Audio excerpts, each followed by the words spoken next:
ರಾಷ್ಟ್ರೀಯ ಸ್ವಯಂ ಸೇವಕ ಸಂಘ ಈ ವರ್ಷ ಶತಮಾನೋತ್ಸವವನ್ನು ಆಚರಿಸ್ತಿದೆ. ಅವರಿಗೆ ರಾಷ್ಟ್ರೀಯ ಸ್ವಯಂ ಸೇವಕ ಸಂಘದ ಬಗ್ಗೆ ಮಾತಾಡುವಂಥ ನೈತಿಕತೆ ಇಲ್ಲ, ಅವರಿಗೆ ಆ ಬಗ್ಗೆ ತಿಳುವಳಿಕೆ ಕೂಡ ಇಲ್ಲ. ಯಾಕೆಂದರೆ ಬಹುಶಃ ಡಿ ಕೆ ಶಿವಕುಮಾರ್ ಅವರೀಗ ಮುಖ್ಯಮಂತ್ರಿ ಆಗುವ ಒಂದು ಹತೋಟಿಯಲ್ಲಿ ಚರ್ಚೆಗಳಲ್ಲಿದ್ದಾರೆ.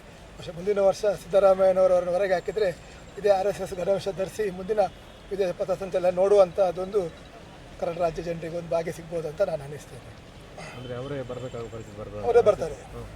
ಯಾರೆಲ್ಲ ಸಂಘವನ್ನು ಟೀಕೆ ಮಾಡಿದ್ದಾರೆ, ಇವತ್ತೆಲ್ಲ ಸಂಘದ ವಿಚಾರಣೆ ಒಪ್ಪಿಕೊಂಡು ಇಡೀ ವಿಶ್ವದ ಎಲ್ಲ ರಾಷ್ಟ್ರಗಳು ಸಂಘದ ವಿಚಾರಣೆ ಒಪ್ಕೊಂಡಿದ್ದೇವೆ. ರಾಷ್ಟ್ರ ನಿರ್ಮಾಣ, ವ್ಯಕ್ತಿ ನಿರ್ಮಾಣ, ಅದೇ ರೀತಿ ದೇಶ ಕಟ್ಟುವಂಥ ಕೆಲಸ ಸಂಘಟನೆ ಮೂಲಕ ಸಂಘ ಮಾಡ್ತಾರೆ.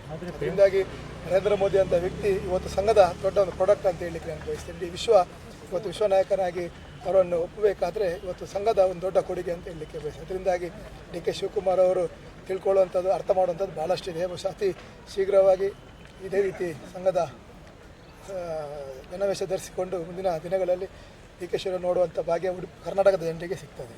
ಆದರೆ ಸಾರ್ವಜನಿಕ ಸ್ಥಳಗಳಲ್ಲಿ ಗಣವೇಶಧಾರಿಗಳು RSS ಚಟುವಟಿಕೆಯನ್ನೆಲ್ಲ ನಿಷೇಧಿಸಬೇಕು ಅಂತ ಪ್ರಿಯಾಂಕಾ ಖರ್ಗೆ ಮುಖ್ಯಮಂತ್ರಿಗಳಿಗೆ ಮನವಿ. ಪ್ರಿಯಾಂಕಾ ಖರ್ಗೆ ಅಲ್ಲ, ಅವರು ಇನ್ನೊಂದು ಜನ್ಮದಲ್ಲಿ ಹುಟ್ಟು ಬಂದರೂ ಕೂಡ ಅವರಿಗೆ RSSನ ಬಗ್ಗೆ ಅದ ನಿಷೇಧ ಮಾಡಲಿಕ್ಕೆ ಅವರ ಹತ್ರ ತಾಕತ್ತಿಲ್ಲ, ಖಂಡಿತವಾಗಿ ಅವ್ರ ಹತ್ರ ಆಗೋದಿಲ್ಲ. ನಾನೊಂದು ಉಡುಪಿಯ ಜನರ ಪರವಾಗಿ ಅವರ ಹತ್ರ ಒಂದು ವಿನಂತಿ ಮಾಡ್ತೇನೆ.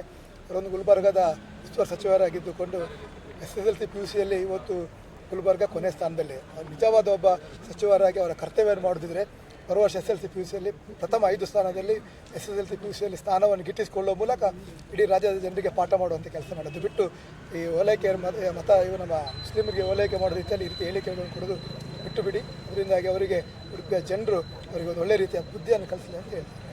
ಸಾರ್ವಜನಿಕ ರಸ್ತೆಯಲ್ಲಿ ಓಡಾಡಬಾರ್ದು, ಗಣವೇಶದಲ್ಲಿ ಶಾಲೆಯಲ್ಲಿ ಸೇರಬಾರ್ದು, ಈ ಥರದ್ದು ವಿಜಯದಶಮಿಗೆ ಅವಕಾಶ ಕೊಡಬಾರ್ದು. ಪ್ರಥಮವಾಗಿ ಈ ಅಜಾನ್ ಬಾಂಗ್ ಹಾಕುವಂಥದ್ದನ್ನು ಪ್ರಥಮವಾಗಿ ಗುಲ್ಬರ್ಗದಲ್ಲಿ ಖರ್ಗೆ ಅವರು ನಿಷೇಧ ಮಾಡುವಂಥ ಮೂಲಕ ಅವರ ತಾಕತ್ತನ್ನು ತೋರಿಸಲಿ. ಅದರ ನಂತರ RSS ಬಗ್ಗೆ ಅವರು ಮಾತಾಡಲಿ. RSS ಬಗ್ಗೆ ಮಾತಾಡಲಿಕ್ಕೆ ಅವರು ಯಾವುದೇ ನೈತಿಕತೆ ಇಲ್ಲ, ಅವರಿಗೆ ಅಧಿಕಾರ ಕೂಡ ಕೊಡಲಿಲ್ಲ.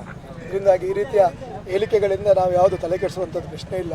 ಖರ್ಗೆ ಅವರಿಗೆ ನಾನು ಈಗಾಗಲೇ ಹೇಳಿದ ಹಾಗೆ ಖರ್ಗೆ ಅವರು ಸಾಧನೆ ಮಾಡಿ ನಿಜವಾದ ಒಬ್ಬ ಮಂತ್ರಿ ಅಂತ, ಒಂದು ಯಶಸ್ವಿ ಮಂತ್ರಿ ಅಂತ ತೋರಿಸುವಂಥ ಕೆಲಸವನ್ನು ಮಾಡಲಿ. CM ಪರಿಶೀಲಿಸ್ತಾರೆ ಅಂತ